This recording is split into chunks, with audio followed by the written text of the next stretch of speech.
这部剧被称为近10年来国产权谋剧的顶峰。这部剧播出至今8年，仍被70万人评价，打出9.4的高分。这部剧曾出口120个国家，成为国内最卖座的国产片，而它就是《琅琊榜》。不过车祸之后走上顶峰的重生之作。《琅琊榜》总投资高达1.1亿元，创造了古装权谋剧的最高投资。上映当天，单集点击量便破亿，全集总播放量更是超过了190亿。就连当时名声在外的《甄嬛传》也才不过132亿。但在如此骄傲的成绩之下，当初却是被所有人都看不起，因为它不符合流行市场。古装权谋正剧是当年国内市场非常抵触的类型，因为它没流量也没爆点，而且这部剧的主演还是沉寂多年的胡歌和急需转型的刘涛，男儿王凯更是个小透明，没有人能拿得出手。但可就是这样被所有人都瞧不起的剧组，却一举成为了那个黑马。至于投资方为什么当初就敢那么豪赌，我想正是因为他们拥有了一个无敌的好剧本。接下来就让我们一起走进这部剧情牛叉丝毫不拖泥带水，让无数网友直呼牛批的国产权谋神剧《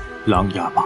故事开始于梁国。不久前，梁国的太子和誉王为了皇储之争大打出手，只为能继承皇位。可就在水深火热之际，二人却突然得知，在北安国实力最弱、最没可能的6皇子，竟然逆天登上了太子之位。而这一切令人震惊的事情，竟然全是出自于一个叫梅长苏的江湖人士。而得知此事之后，梁国的太子和誉王也自然动了心。谁能把他招至麾下，谁就能在这皇位之争中拔得头筹。毕竟号称知晓天下事的琅琊阁也说，麒麟才子得之者可得天下，而这才子便是梅长苏。梅长苏他是天下第一大帮江左盟的宗主，而他麾下能人无数。在得知了太子和誉王有意招募他后，梅长苏并没有太大的反应，反而却悄悄地进了京，还住进了宁国侯府。但就当他站在宁国侯谢玉面前时，表面平静的他，内心中的往事却翻涌而出。因为12年前的事情还历历在目。当时19岁的他还叫林殊，是梁国战无不胜的赤焰军少帅。由于惨遭奸人陷害，赤焰军7万精兵猛士全都成了孤魂野鬼，唯有他和少数人死里逃生，但也身中祸害之毒，只能削皮做苦。而在经历这份磨难，好不容易活下来后，却发现被陷害的赤焰军竟然被冤枉成了国家的谋逆。除了这7万人被牵连而死的不计其数，而这背后的阴谋和残酷令人不寒而栗。于是他变成了梅长苏，蛰伏江湖12年。他是要为当年含冤而死的7万余人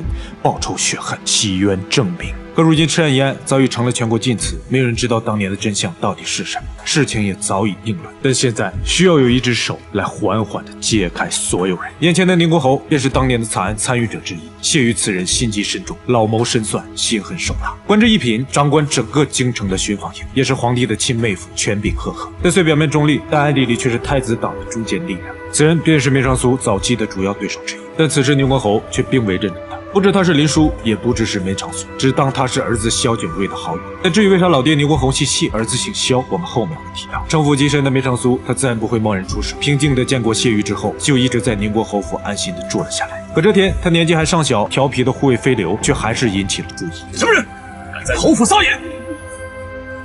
拿来走！一言不合，两人便动起手来，而飞流竟然跟对方打得难解难分，这让一旁的宁国侯若有所思了起来，因为他太清楚这位的实力了。他可是大梁国第一高手，禁卫军的统领，而且小小护卫竟然能不落下风。梅长苏的身份也似乎呼之欲出，因为江湖上有此能人的一定是江左盟。这个消息也很快传入了太子和誉王耳中。宁国侯本身是太子党，但不知为何他却放任他的二儿子谢弼效忠于誉王，所以两方几乎是同时得到了消息，也迅速的行动了起来。但梅长苏却好像并不在意，很快誉王这边动作就来了。这天梅长苏和萧景睿几人刚回府，宁国侯的次子谢弼就突然邀约，说是皇后和霓凰郡主正在府中赏花，想见一见苏先生。而皇后正是誉王的母亲，但萧景睿却十分的愤怒，只想见见。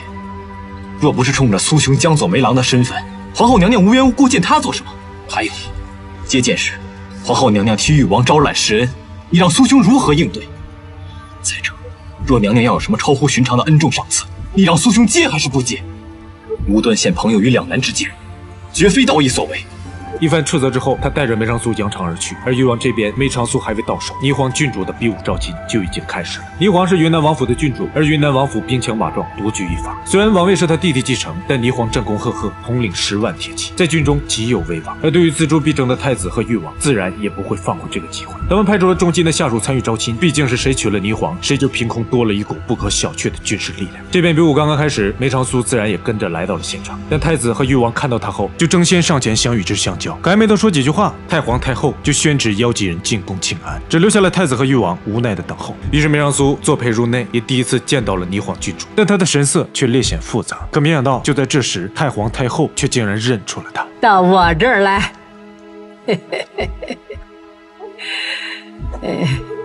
小叔。